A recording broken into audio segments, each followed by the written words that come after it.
Welcome to WhiskyCast, cask strength conversation featuring news and interviews from the world of whiskey. I'm Mark Gillespie. This is episode number 856 for January 31st, 2021. Coming up in a few minutes.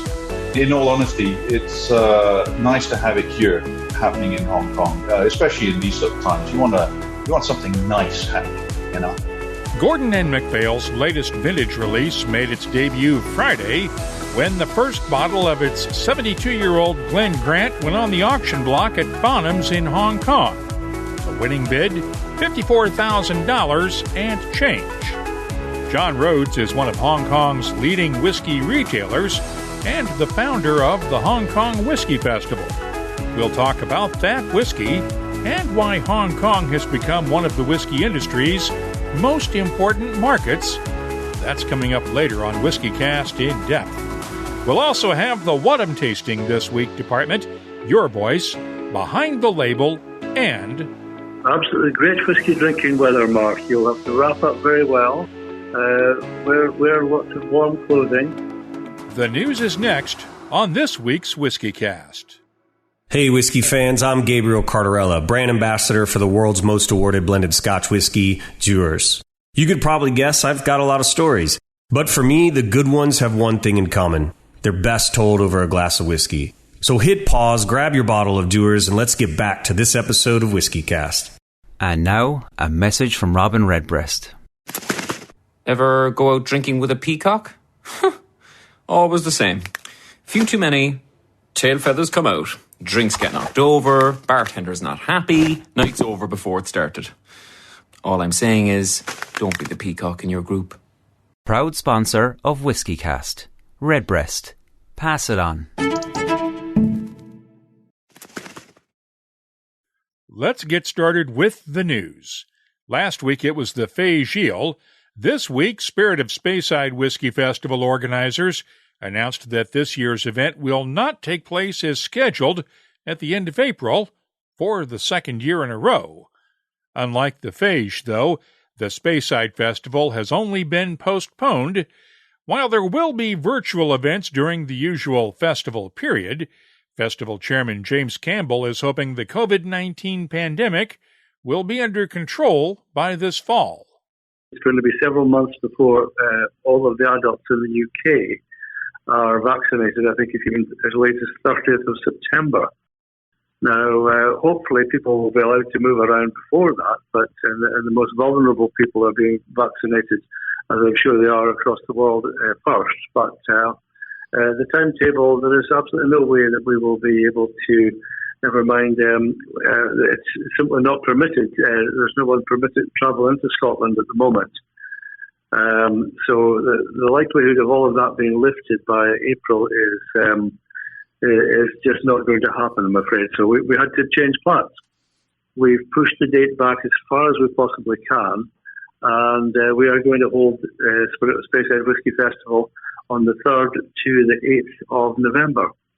The weather is going to be certainly a lot different in November than it is at the end of April in Speyside, right? Absolutely great whiskey drinking weather, Mark. You'll have to wrap up very well. Wear lots of warm clothing.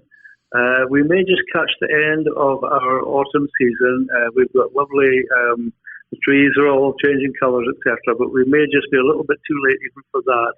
But the key thing is, it's the friendships, it's meeting up, it's being allowed to get access to distilleries, which at the moment it's not possible.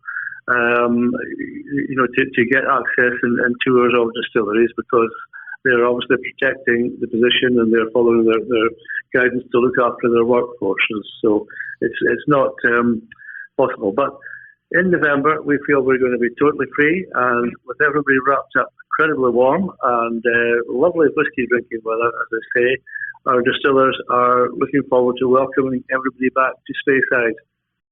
You can listen to my entire interview with James Campbell in the news section at whiskycast.com. The schedule for the virtual festival will be announced on March 11th, with tickets going on sale March 16th. Tickets for the rescheduled Spirit of Speyside Whiskey Festival are expected to go on sale September 1st. In addition, we got word this week that one of continental Europe's biggest whiskey events has now been canceled. The Limburg Whiskey Fair in Limburg, Germany, will not go ahead as scheduled in April, once again for the second year in a row. The COVID-19 pandemic has changed the way many of us buy whiskey, especially with bars and restaurants in many countries being closed for long periods of time by public health restrictions.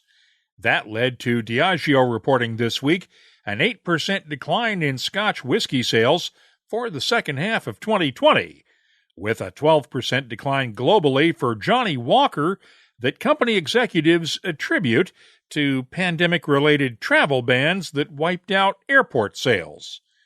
North America was one of the brighter spots for Diageo. Scotch whiskey sales grew 6% on higher sales of Johnnie Walker and Buchanan's. Both blends were not subject to the U.S. import tariff on single malt scotches, where Diageo saw declining sales over the previous year. Of course, the tariff dispute between the U.S. and Europe has had a major impact on whiskey makers. The Distilled Spirits Council of the United States held its annual economic briefing via Zoom this Thursday. While Scotch whiskey exports to the U.S. had grown 94% between 2010 and 2019, the U.S. tariffs that went into effect in late 2019 led to an overall drop of 37% in Scotch exports during 2020. It's been just as difficult for U.S. whiskey makers selling to Europe. Whiskey exports to the European Union countries have fallen by 53% since the EU tariffs went into effect in June of 2018, and exports to the UK are down 38% as well. The biggest impact of the tariffs has been on small-scale distillers on both sides, according to Discus Public Policy Chief Christine Locascio.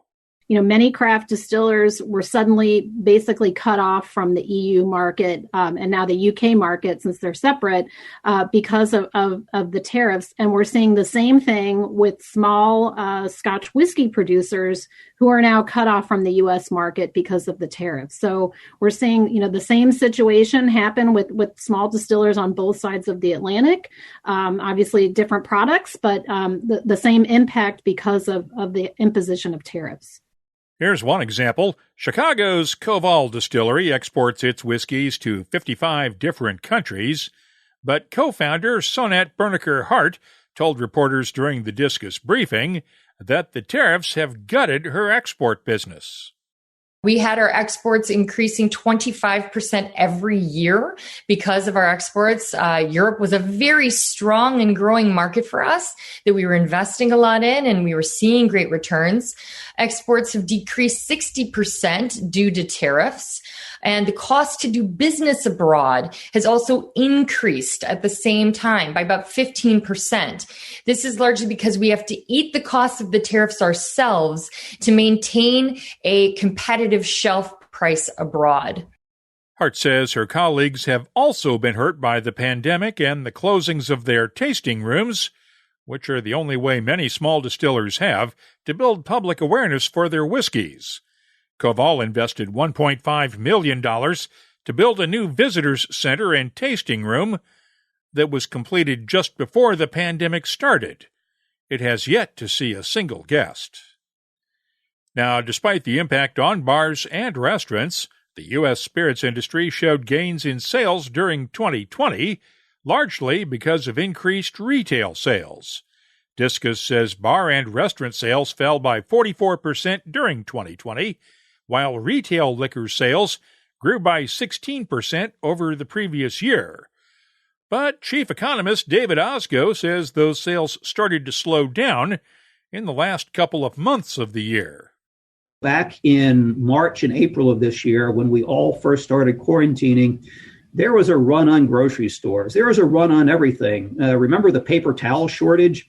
I was amazed. In my own grocery store, they're actually rationing chicken. Now, whoever thought that we would be rationing chicken in the United States? Well, spirits was really no different. People were stocking up. They didn't want to have to go out a lot. Everybody was very, very fearful about catching the virus. So they were stocking up. That's when we saw some just amazing growth rates back during March and April. Sales volumes, sales revenues at the retail level anyway, were up 30, 40, 50, 60%. Well, that's because people were largely stocking up. Well, just like everything else, as time wore on and people got more accustomed to being in their homes, as people had stocked up already, those really amazing growth rates slowed dramatically throughout the year. For the year, U.S. sales of bourbon and other American whiskeys grew by 7%, while blended whiskey sales grew 8%. Canadian whiskey sales grew by 4.4%, while Irish whiskey sales were up by 2.9%. Blended Scotch sales rose 1.3%, while single malt Scotch sales fell 6.5% because of the U.S. tariffs. On that note, there is hope that the change in administrations in Washington could lead to an end to the trade disputes between the U.S. and Europe. Discus CEO Chris Swanger acknowledges that any focus on trade will take a backseat to the pandemic, which he called priorities 1, 2, and 3 for the Biden administration. We are really excited about President Biden's public comments that he's made about resetting the relationship with the EU. We think this administration, obviously, they're going to be focused on public health as they should. But we are really looking forward to working with this Congress and this administration. You can listen to the entire Discus briefing in the news section at WhiskyCast.com. A couple of other business-related notes now. Old Forester President Campbell Brown is getting a promotion. Brown-Forman Chairman George Garvin Brown IV this week announced his plans to retire this summer. The board of directors named Campbell Brown as the family-controlled company's new chairman. The company confirmed that Campbell Brown will be giving up his day-to-day management responsibilities at Old Forester by this July. No successor has been named. And Beam Suntory will be moving its corporate headquarters to New York City next year. The company set up its headquarters in downtown Chicago's Merchandise Mart just a few years ago after moving in from the Chicago suburb of Deerfield, Illinois. The company's North American unit will remain based in Chicago. Sticking with Beam Suntory for a minute as we look at the week's new whiskeys, Bowmore is releasing the first in an annual series of 30-year-old single malts. The debut release was distilled back in 1989 and matured in a combination of ex-sherry hogsheads and bourbon barrels. The recommended U.S. retail price, $2,500 a bottle. And on the Japanese side of the business, I mentioned Suntory's Yamazaki 2021 limited edition release a couple of weeks ago.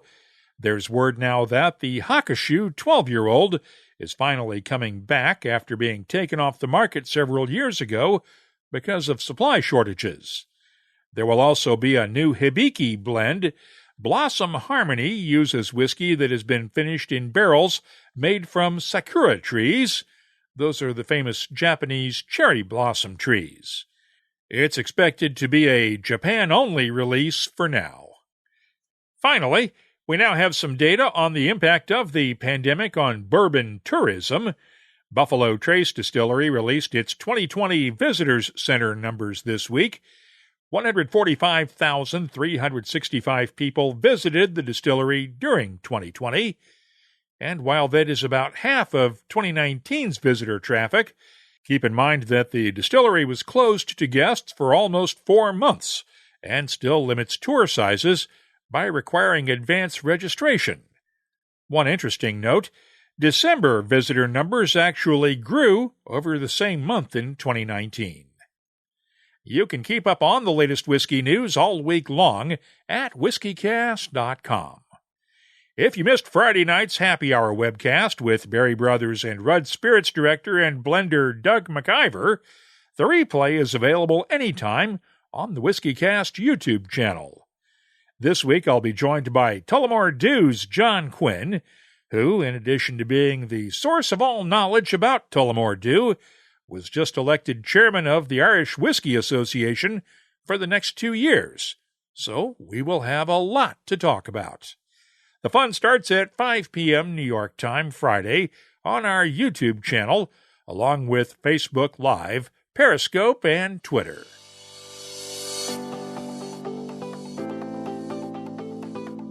Time now for the WhiskyCast calendar of events presented by Catoctin Creek Distilling. Louisville's Fraser History Museum is hosting the Down the Rabbit Hole virtual tasting with Rabbit Hole Distilling February 11th. McTeers has its first whiskey auction of the year on the 12th in Glasgow, Scotland, while Druitt's has an online auction on the 25th, and Bonhams has its first Edinburgh auction of the year March 2nd. The Whiskey Exchange is taking its annual Old and Rare Whiskey Show online this year, with 4 virtual masterclasses February 25th through the 27th. The Fife Whiskey Festival's virtual event that is replacing this year's in-person festival is set for March 6th, and as of now, the Galleria Whiskey and Wine Festival is set for April 3rd in Houston, Texas, and the Whiskey Obsession Festival will be on April 8th in Tampa, Florida. Of course, all in-person events should be considered as tentative because of public health restrictions that can change on short notice. So, make sure you contact event organizers before you make any travel plans. We are updating the calendar at whiskycast.com as we get details on changes from event organizers. The calendar of events is brought to you by Catoctin Creek Distilling, makers of the Virginia Rye Whiskey. Catoctin Creek co-founder Scott Harris is leading his 7th annual Art of the Cocktail class this winter, but this year it's all online, and you have just 2 Friday nights left to catch the class. Get all the details at catoctincreekdistilling.com, and please drink responsibly. And now, a message from Robin Redbreast. Hiya, Mark. How's my favourite Redbreast fan doing? Look, I'm going to address the elephant in the room right away. We both know your podcast is dying for a co-host, and I know just the lad who can be the Robin to your Batman. How's that for dropping a hint? Proud sponsor of WhiskyCast. Redbreast. Pass it on. WhiskyCast In-Depth is brought to you by the Distillers Edition collection. It's fair to make the argument that Hong Kong has become the whiskey capital of Asia in recent years. Not only is there a strong base of Western companies and expats to help drive demand for whiskeys, but China's growing interest in whiskey has also helped fuel that growth. Friday, Gordon and MacPhail chose the Bonhams Whiskey Auction in Hong Kong to debut the first bottle of its new 72-year-old Glen Grant single malt. The rest of the world won't get a chance at the remaining 289 bottles until the end of March. The winning bid came in at $54,377 U.S. John Rhodes is a Hong Kong-based whiskey importer and retailer. He is also the importer for Glencairn Crystal in Hong Kong and the founder of the Hong Kong Whiskey Festival, which, as you'll hear in our conversation, is being postponed once again this April because of the COVID-19 pandemic. We talked via Zoom the other night, morning in Hong Kong, before the Bonhams auction took place, and I asked him what it means to have a rare Scotch whiskey like that 72-year-old Glen Grant make its global debut in Hong Kong. What does it mean? I mean, it's great that it's actually in Hong Kong. I mean, I've been here 30 years, and, Bonhams, every so often, you get these things coming up with something extraordinary. And this one is, man, I mean, what can I say? The guy who's doing it is Premier Whiskey, right? It's Nick at Premier Whiskey. So he's, I've worked with Nick for about 5-6 years now. So it's not the first time he's done something a little bit unusual and like this. But this is absolutely this is like the pinnacle of what he's done. And the stuff is, as I said, it's really drinkable. I was, let's say, quite surprised. You taste some of the whiskeys and some of the really old stuff. They're very nice sitting in the bottle, and staying in the bottle, basically. You've sort of, I've had some 60-year-old Glen Grant before, and have found that it gets better the older it gets. So that 72-year-old must be stunning. Oh, really? Because was that another Gordon MacPhail bottling that you had? Yeah, I think so. I know. No, Yeah. it was at the distillery at Spirit of Speyside Festival. Dennis Malcolm gave me some. Ah, crikey. Okay, because there's so few people that have like really good aged whiskies. Like now getting up to those ages. Stuff I've tried can be a bit ropey, to be honest. This was like, there's always a little bit of trepidation, but no problem. When the samples turned up, the sample, and we were sort of like, just tiny wee pours. It was like, okay, how small a glass can you actually get, and do we need a syringe to pour it? That kind of thing, just to sort of equalize what everyone got. I'm not actually a collector. I'm a bit of a drinker, to be honest. And that sounds really long. It's not like I'm an alcoholic or anything, but I'm just a professional semi-alcoholic, so something like that. But it's no. In all honesty, it's nice to have it here, happening in Hong Kong, especially in these sort of times. You want something nice happening, I know that feeling about not really being a collector, just behind on my drinking. Yeah, well, I don't mind drinking the expensive and old stuff, so long as someone else is paying for it. Oh, absolutely. That's great. But yeah, in terms of the whiskey itself, you know yourself, because you've been basically podcasting and casting for quite a while now, right? I think Gordon MacPhail, they got the most unique collection of casks that in Scotland, bar none. And they, the barrels, the reason why the stuff works so well is because the wood is so thick compared to, the stuff they use now.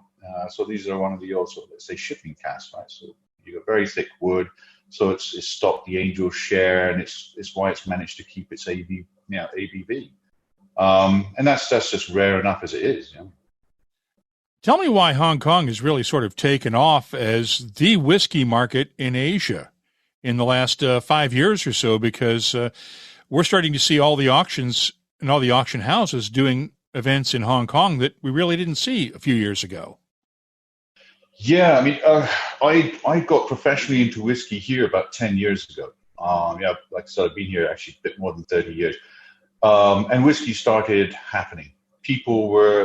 It's a generation thing, I would say. Prior to that, in the times when I was around and I was sort of a bit younger, it was things like brandy, the cognacs and stuff like that. This is what everyone was drinking. And whiskey was sort of dad's or granddad's drink. And it's been the same around the world, but Asia sort of caught on to it. And the new generation really went for it. So we, for my background, I started out just by selling it, by going to people's apartments and doing private tastings. And then it just really took off. So we could see the new generation as well.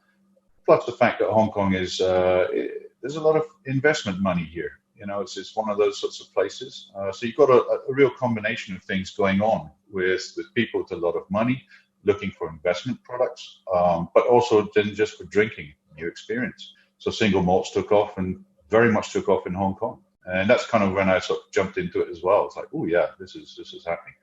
Plus I like whiskey.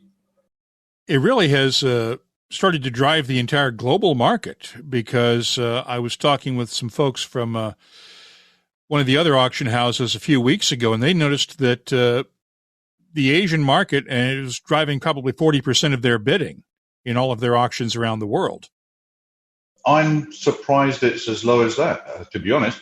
It's very much a thing. Again, it's a lot to do with investment. You see like the record-breaking numbers.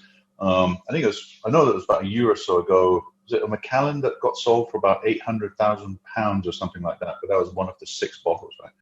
But in terms of whiskies generally, people know that the old stuff just isn't there.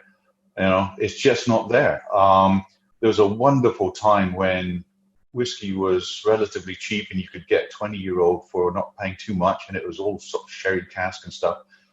That fits the palate out here. So, of course, it got snapped up out here. You know, Taiwan took off, and then once Taiwan took off, and then people just discovered Japanese whiskey, and then they discovered that you could invest in it, and it does better than an awful lot of the stock market. So that's really, you know, that's part of this. I suppose that's the overall story of how it happened. Were there any regulatory changes in Hong Kong that sort of opened this up? Because I hadn't heard about anything, but I'm just curious, has the government taken an eye to this?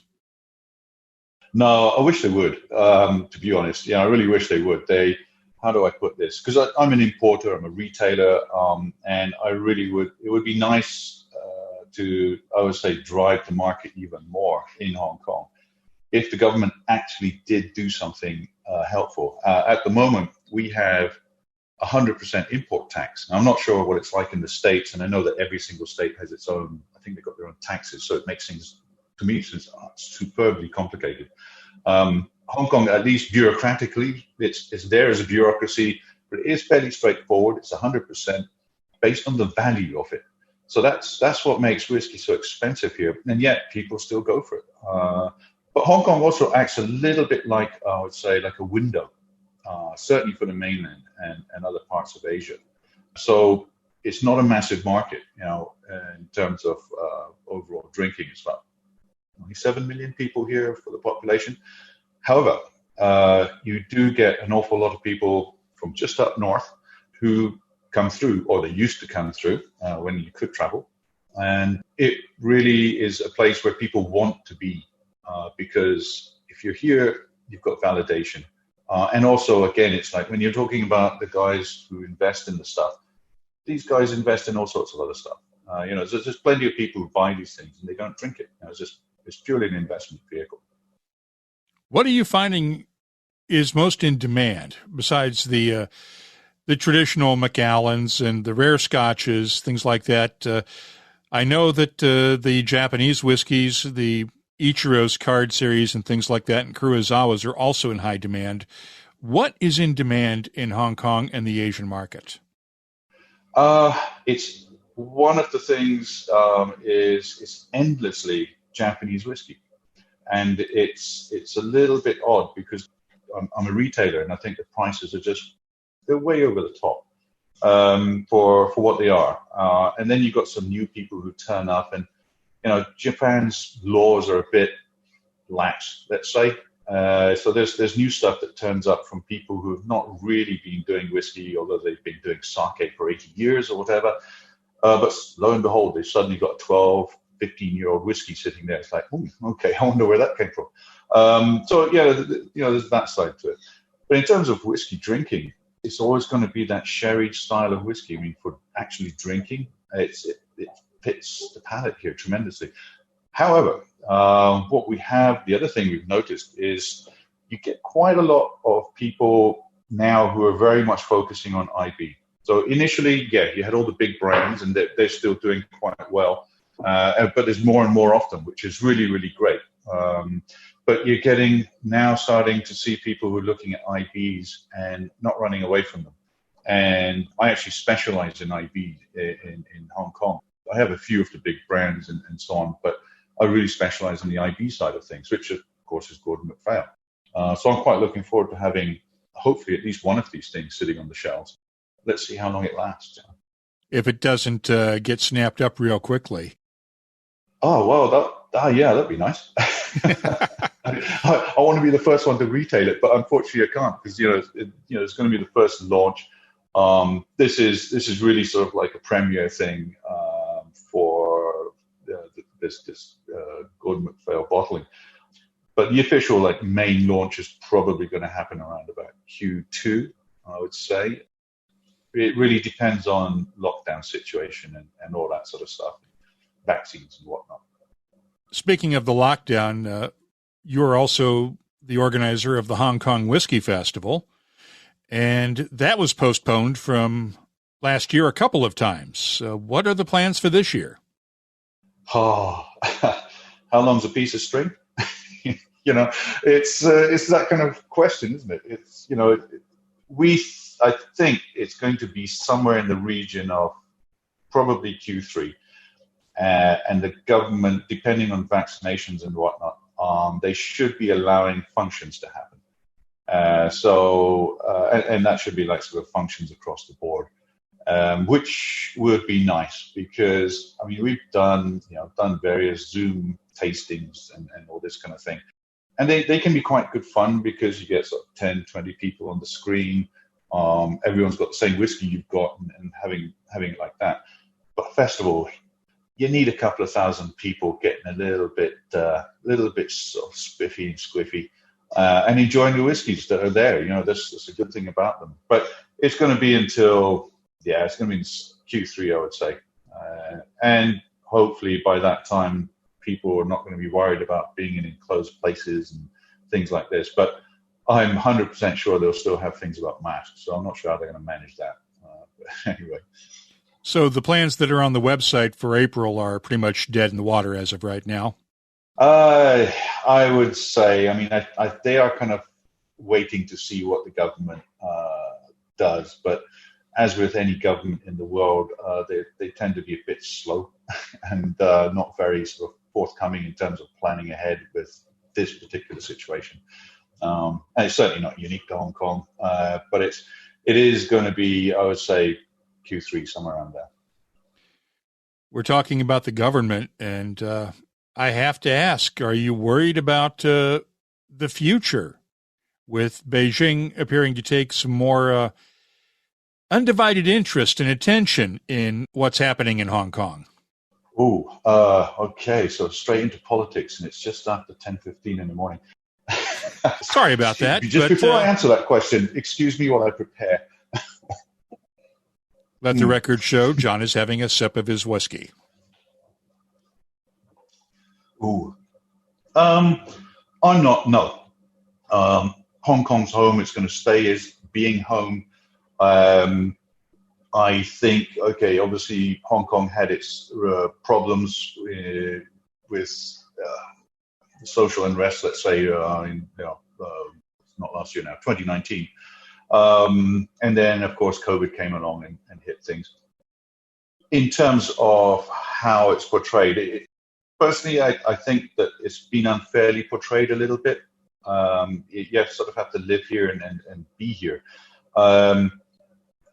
Tell me what's different from how people have reacted to WhatsApp taking data and anybody else. You know, I sort of look at it like that. It's no different. In China, they have an app called WeChat, and WeChat is sort of like a WhatsApp type thing. Now, it's got some of the most secure encryption that you can think of. It's almost military grade stuff, and that's from mainland China. So if you use WeChat, essentially outside of China, as far as I can see, you're incredibly well protected. So it might sound like an anomaly, but like I said, there's parallels sort of like everywhere you go. It's just that there's, how do you say, in 2019, there's just a bit too much on the streets, fires and all this kind of stuff. And that's not a Hong Kong thing. And it never really has been. So people weren't really sure what to do. I suppose you could say, yes, there's restrictions right now, but I'm going to draw some parallels with what went on in Capitol a couple of weeks or so ago in the US. And it was striking, actually, because here in Hong Kong, we were watching it happen, obviously, live. Police were inside the legislative building, and they wouldn't open fire. The rioters were allowed to run in because they just didn't want to hurt people, basically. So that's a similar kind of thing that happened in the Capitol building. I know 5 died, and it was a little bit different, but I'm honestly surprised that there wasn't more people sort of dying there. Because there's an awful lot more guns sort of floating around and so on over there in the US. Yeah, it's that's a hard situation to talk about because if you draw a protest comparison to what was happening in the U.S. last summer with the Black Lives Matter protests and social unrest and racial justice protests that were far less violent, but received a far heavier crackdown from the authorities. There are those who would suggest there are those who have said outright that if the people who had stormed the Capitol a couple of weeks ago had been of a different color, there would have been blood running down the sides of the stairs, because they would not have hesitated to open fire at that point. So, I mean, we have to look at this. I mean, it's a parallel all around. It's just, I ask because with the concern over China's new security law, that it's something we don't have over here yet. You have to ask whether it's good for Westerners to be doing business over there right now. Oh, I have absolutely no doubt. Yes, it is.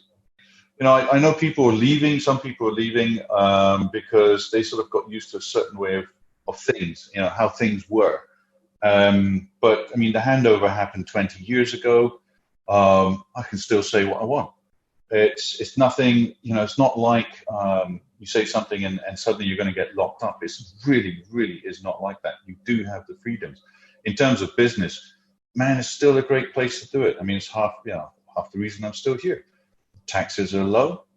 Everything's so easy. It's convenient.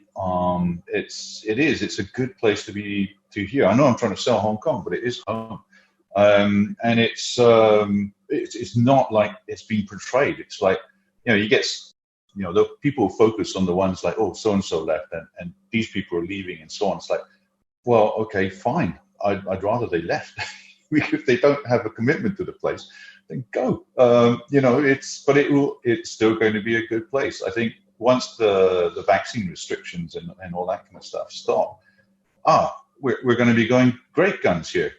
Sorry for the pun, but that's the American thing. It's going to be going well. So I have to put that in. No worries, no worries at all. I think it's going to be good.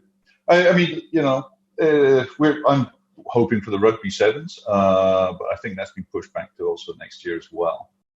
Have you been out here at all? Only to Taipei and then down to Australia, New Zealand. I've not been to Hong Kong. Come on. You have to come over. Yeah, I don't think they're going to let me in. Over. Oh, why not? Well, one, I'm a journalist. Oh. Two, I also worked, I had a very brief run-in working with China Central Television in their Washington bureau a few years ago that did not end well. So I may be on a blacklist in Beijing. It's one way of finding out. Yeah. Yeah, we'll see. Well, I would seriously give it a go. I don't think you're going to get the hassle. I'd love to try it if it was possible. How did you wind up in Hong Kong? Oh, that's a long story. And it's not all whiskey related at all. I've been here since 1988 and traveling. And I was just traveling. I wanted to see what the place was like before it got handed over. And I also wanted to get to Australia, and Hong Kong was sort of like halfway. And that was it. That was my sole aim in life when I was like 20 something. And then I just sort of went. I did get to Australia. I came back, and then I just stayed. I worked in various industries here. I used to work in bars and so on like that. But I have to say, my association with whiskey started obviously before I left the UK. I mean, I am technically Scottish. Actually, I'm mixed race. I'm half English, half Scots. But it's been an interesting time, and you watch Hong Kong going through its it's been 3 decades forward. That does make me feel old, and I know I look a bit like it. But it is. It's still the place to live. I mean, I've places I can't stand. It's like London. I find the people more rude there than here. I mean, Hong Kong's had a reputation for rude people, but that started to change because when the 1997 handover happened, people were in a rush to get out of Hong Kong because they're all worried about things. But then they started coming back after they'd got their visas in USA, Australia, New Zealand, UK, wherever. But what they did learn was they learned good road manners, and driving improved, and people got a bit more polite after that. So, it's an interesting sort of generation that's come back. It's now their kids who are here And okay, there's a fair few of them that are disenfranchised, but I think one of the reasons why I would say there's problems in the UK, the USA, Hong Kong, everywhere, I think there should be at least a 1 year mandatory living abroad for all kids of all countries to go somewhere else. Everyone gets so insular and sort of get blinkered. And so it's just one of those things. And it's happened in Hong Kong. It's happened in the UK. You can see it. People are just incredibly ignorant of what is out there. You can just virtually point to any country. There's a few European countries that are a bit more, I suppose, outward looking. But yeah, definitely Hong Kong is still a place to live. It is a good place to be.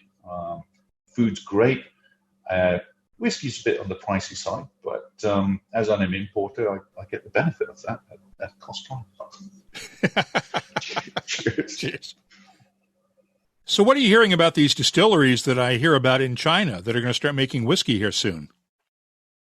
I'm quite looking forward to it.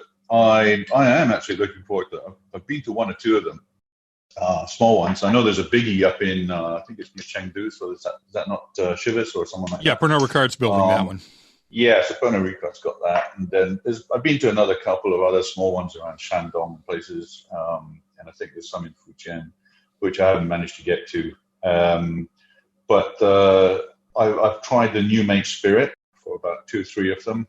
One of them's really good, and the other 2 need a bit of help, I would say. But they're going for it. They're trying it, and they will eventually start to learn how to do all that. And why not? I mean, Japan did it. Taiwan has done it. They've got Lagavulin, they've got Bowmore. I think there's a 3rd one coming in Taiwan. India's got them. They've got Amrut, you've got Paul John. Those are the 2 obvious famous ones. They're quite nice. South Africa's got them. I've heard that even in the USA they've got single malt, right? There's more than 100 distilleries making American single malt now. Really? So is there any really well, how do you say, aged stuff? Or is it still relatively new? There's some that's 5 to 7 years old now, but keep in mind that the climate is a little different than Scotland, so it doesn't have to go for 15 years. Yeah, well, take a look at Lagavulin, and their stuff's about 5 years old if you're lucky, and some of that stuff's really good. It's come down to the barrels, and we're sort of going back around to Gordon MacPhail again, really. But it's their barrel thing. But as you say, in Scotland, if they get 25 Celsius in summer, it's like biblical end of times as far as they're concerned. So the world's on fire for those poor people. It really is. But usually it's around about 20s. Low 20s, and once you've got sort of thick stone walls and a slate roof and all the rest of it, some of the old dunnage warehouses, which is where I think Gordon MacPhail keep their stuff, or especially the old stuff. So it's got an incredibly stable environment. Even I was looking at the stuff. Let's see, it's 72 years old and it's 52.6% alcohol, which is extraordinary. I really do think it's extraordinary. Now, for it, it's like, all I can think of is it must be bloody cold in that warehouse in wintertime because it's obviously very, very stable. But it's a nice company. I mean, I've been up there. I know Richard Urquhart, and he's used to come to Hong Kong when you could travel here and so on. So they quite like coming here, and it's a nice little family business, and I honestly wish it was my family business. But I've got another 5.5 generations to go before we can get to that stage. So. Well, here's hoping that 5.5 generations from now it will be a big business. We'll see. I still need to be petitioning. I'll probably have my family legacy as petitioning the government to reduce their whiskey import taxes. That's how quick they move when it comes to things like that. So, yeah. By the way, Gordon and MacPhail has not yet announced the retail price for that 72-year-old Glen Grant. As an aside, I believe I saw that 1948 cask in the Gordon and MacPhail warehouse in Elgin, Scotland, when I toured the place with Michael Urquhart back in the spring of 2009. When the whiskey was just 61 years old. The reason I remember it, I asked him whether that cask might go on to break the record his family had just set for the oldest single malt ever bottled with their 70-year-old Mortlock. He just smiled. Of course, they did break it twice after that with a slightly older 70-year-old Glenlivet, and finally with a 75-year-old Mortlock. That's WhiskyCast In-Depth, brought to you by the Distillers Edition collection lineup of single malts from Diageo's Classic Malts. Look for the new 2020 editions of Oban, Talisker, Lagavulin, Cragganmore, Dalwhinnie, and Glenkinchie at a whiskey shop near you.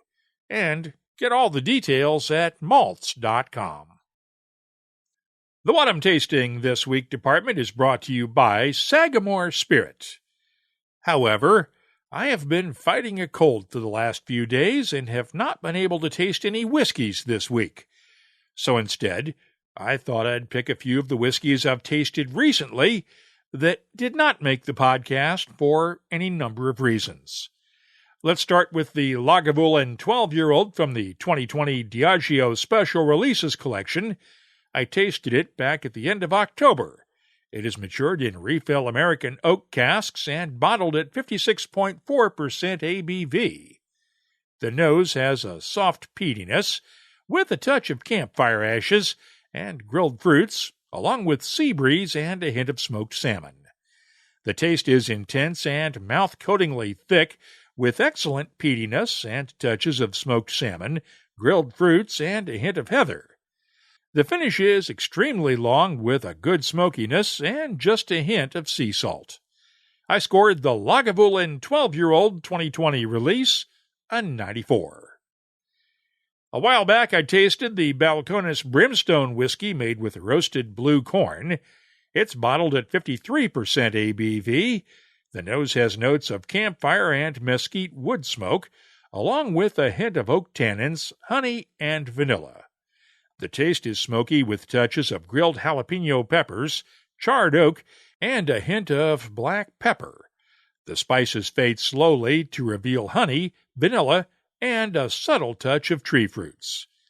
The finish is long and spicy with tree fruits and a subtle touch of mintiness. I scored the Balconist Brimstone a 90. This week's tasting notes are brought to you by Sagamore Spirit Rye Whiskey. Want to find out how Sagamore Spirit is reviving the tradition of Maryland-style rye whiskey? Well, in-person tastings are available once again at the distillery in Baltimore, but you'll also find a variety of virtual tours, tastings, and other experiences at the Sagamore Spirit website. They're also offering WhiskyCast listeners a free virtual guided tasting. If you buy a bottle from your local retailer, a Sagamore Spirit teammate will guide you through each product. Visit sagamorespirit.com and use the code WhiskyCast, all one word, to access. Please drink responsibly. Finally, I tasted BenRiach's new range of whiskeys last September. Back then, I shared my tasting notes on the podcast for the peated versions of the new 10 and 12-year-old single malts. Now let's go back and look at the unpeated versions. The original 10 is bottled at 43% ABV, and the nose has notes of dried fruits, heather, straw, vanilla, and honey. The taste is fruity and vibrant with a hint of tropical fruits and touches of honey, toasted oak, ginger, and a nice maltiness, along with hints of allspice and pine needles that come out near the finish. The finish has lingering touches of ginger, allspice, dried fruits, citrus, and honey for a well-rounded and complex flavor. I scored the BenRiach Original 10 a 93. Now, the 12 replaced the old 12-year-old sherry cask in BenRiach's range, and this one is matured in a combination of ex-sherry, bourbon, and ruby port casks. It is bottled at 46% ABV. The nose has a nice balance of maltiness and fruity character with barley sugar, tree fruits, honey, vanilla, toasted oak, and a hint of heather. The taste balances barley sugar, peaches, and apples with hints of ginger, vanilla, and honey, and a touch of molasses in the background adds complexity. The finish is long and fruity with hints of malt, toasted oak, and lingering spices. I scored the Ben Riach 12 a 94. You'll find my tasting notes for these and more than 3,000 other whiskeys at WhiskyCast.com. And hopefully, I'll be able to start tasting more whiskeys this week. The What I'm Tasting This Week department is brought to you by Sagamore Spirit. Hey, what's up, everybody? It's Gabriel Cardarella again, the Doers guy. I've seen a lot in my years as a brand ambassador for the world's most awarded blended scotch. Like the time I got to host a Doers tasting for some members of a major European royal family. Now, I'm not going to say which one, but they did invite me to come stay at their castle. Pretty cool, right? Well, here's another story for you. In 2019, our master blender, Stephanie McLeod, became the first woman to be awarded Master Blender of the Year by the International Whiskey Competition. And a year after that, she won it again. Stephanie's first creation for Dewar's 15 year, is another piece of history. Sweet, floral, with notes of honey and toffee, a perfectly balanced addition to the Dewar's lineup. It's a great introduction to scotch for beginners, and it's more than complex enough to satisfy whiskey aficionados. So grab some Dewar's 15, call some friends, and make a few stories of your own. That's what a good bottle of whiskey is all about. Let's open up the inbox now for this week's Your Voice. The sea change in the U.S. whiskey market has started. Our pal Raj Sabharwal of Glass Revolution Imports, at Whiskey Raj, sent this tweet out the other day. The new reality of distilled spirits. Just had my first 700 ml label approved by TTB. And yes, the price will be 6% lower than a 750 ml. Raj tweeted later that the label is for a Blackadder 15-year-old Panamanian rum, and he was testing the system to see if the TTB had started approving 700 ml labels yet. He'll be filing label applications for some older Blackadder whiskeys this coming week. We've mentioned that loss of smell and taste are among the symptoms of COVID-19, and for some people, it can take months to regain those senses. At the Ether Man sent us this tweet this week. I lost nearly all of my sense of smell in April. It improved somewhat, but blind nosing of common things last month revealed it's still shockingly bad. Unfortunately, whiskey, bourbon, and to a lesser degree rum now have a rotten vegetal smell. Gin is good, though. Hashtag parosmia. Hashtag got gin. Well, I've got to admit, that really sucks, and I hope you recover fully soon. Murph USA tweeted this from Pennsylvania. Just clearing after a 22-day bout with COVID, lung damage will take close to a year to recover. Smell left me for 6 days, still had taste. Diabetes versus COVID almost killed me as it spiked my blood pressure to 243 over 180. A good doc saved me. Glad to hear that, Murph, and I'm glad you're recovering. Hang in there. Finally, a longtime listener, Joel, at Odysseus Unbound, tweeted this comment the other day. I rarely leave the house these days, so it takes me a while to get through a whole episode of the always excellent WhiskyCast. The recent WhiskyCast In-Depth with Irish whiskey expert Finan O'Connor was an absolute standout, even by WhiskyCast's own already high standard. Thanks for the kind words, Joel.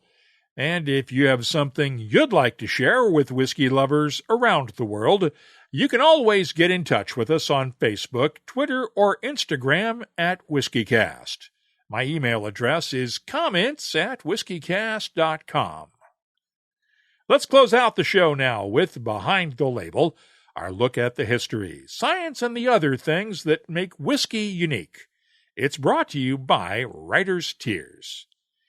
One of the things that has always separated the whiskey industry from other businesses is that unique sense of camaraderie and mutual respect between competitors. We've talked in the past about distillers helping each other out with advice, spare parts, and all kinds of things. First responders use the term mutual aid a lot. I'll give you an example. This past week, there was an apartment fire just around the corner from our house in the next town over. that town's firefighters needed help, and firefighters from 5 neighboring towns came to assist. That mutual aid is part of the whiskey business as well, and it's a concept we can all keep in mind in the middle of a global pandemic, especially when the need for that help may not be apparent in an age of Zoom meetings, face masks, and social distancing. Friday night, Berry Brothers and Rudd Spirits director Doug McIver was my guest on the Happy Hour webcast. In the booze business, we're blessed. I always suppose that, when you're in hard times, it's easy to reach for a glass of something. We got to be careful as well, because we don't want people just reaching for a glass. We want people to reach for a glass and raise it with a friend. And I think that's the important thing, to sort of put out the messages around the world that we just need to stay in touch with people, and I think that's the beauty of technology nowadays, and talking to you, Mark, and all of your friends and viewers. And, sometimes at the end of the day, I'm lucky I've still got some human bodies and a very large German Shepherd floating around the house. That you might not be even in each other's faces, because you know what kids are like. They don't necessarily want to talk to a fusty old father or whatever. And the dog only comes to me to get food or water or let out, stuff like that. So it's really, really important that we remember who our friends are and pick up the phone, Facebook or whatever, and just talk to people. And, it's really kind of kept me going. And I have to, I'm going to be absolutely frank about this. I've suffered from depression in the past. And when you come out the other side of that, you become a sort of stronger person, and you're able to deal with things like that. So I think if you suffered that in the past, maybe those are the people who are slightly better placed, in a sense, to help people who are going through this horrible kind of thing that we're going through at the moment, and never be frightened to reach out to people, because the longer you lived, I suppose sometimes the harder you lived, but it's great that you can reach out to people. Don't be afraid to get in touch with people. You can get in touch with me if you want, spit venom or whatever, but there's a lot of people out there. And we're all trying to look after each other, and it's around the world. One thing I'll say about the Scotch whisky industry, historically, and we're lucky in that sense, is that even though we're competitors, we travel together when we're allowed to travel. We trade together because we need to create blends, and we trade together with single casks because we all want to have a sort of a broader base and different things that we can offer to our customers. And I think it's one of the most beautiful industries in the world. And because of the openness of the business, we stay friends. And I think that's a really incredible and powerful message to other industries around the world, that you can work together. You can compete. You can produce the greatest virus if you think. But when the world needs it, it's working together, and it's compassion and friendship that's going to see us through this pandemic. And it's going to be industries like Scotch whisky that sew us together as people around the world as we go forward. I want to thank Doug McIver for sharing that advice and his own story as well. And on that note, I have some sad news to end with this week. Over the last year or so, I've shared the story of the Scotch trooper, photographer Brett Ferenz, and the fight he and his family have been waging against pancreatic cancer. Brett's wife Tiffany shared an update with us late this week that he is now in hospice care at home with his family. And while it's not clear how long they'll be able to be together, she asked for a simple prayer that, quote, his suffering not drag out too long, and that she and the girls will continue to be surrounded in love, family, and friends. Brett, my friend, if you get to listen to this, know that we will always remember you, and that the whiskey fabric will always be there for Tiffany and the girls. If you're able to help, the GoFundMe campaign to help pay for Brett's medical expenses is still a few $1,000s short of its goal of raising $100,000. We've posted a link in the show notes for this episode at WhiskyCast.com. If you have something you'd like us to look at on an upcoming episode, just use the contact form at WhiskyCast.com to get in touch with us. Behind the Label is brought to you by Writer's Tears. Writer's Tears Copperpot. The tears of Ireland's great writers bursting with flavour, humour and angst. Bottled for you to taste. No writers were harmed in the making of this premium Irish whiskey. Writer's Tears Copperpot. That's all for this edition of WhiskyCast. You'll find links for the stories in this episode in our show notes at WhiskyCast.com.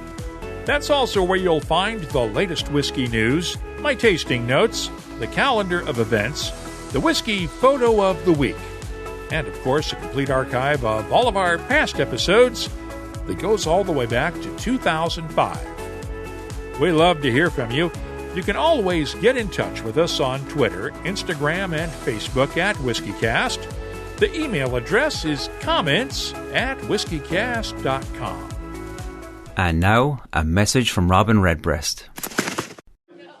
You know, people always ask me, does Redbreast go better with ice or without? Would it go well with figs, dark chocolate, apple crumble? Is there one particular thing I should enjoy it with? I tell them, yeah, other people. Proud sponsor of WhiskyCast. At Dewar's, we love a good story, and that's why we're always writing new chapters. Like our Caribbean Smooth whiskey finished in rum casks, or Illegal Smooth finished in mezcal casks. As a 174-year-old brand, we could rest on our laurels. Instead, we'd much rather continue writing, because when you keep telling the same old story, that's when people stop listening. WhiskyCast is a production of Cask Strength Media, copyright 2021, and comes to you from the charming, yet regrettably dry town of Haddonfield, New Jersey. I'm Mark Gillespie, reminding you that when you drink, please drink responsibly. Thanks for listening, and please stay safe.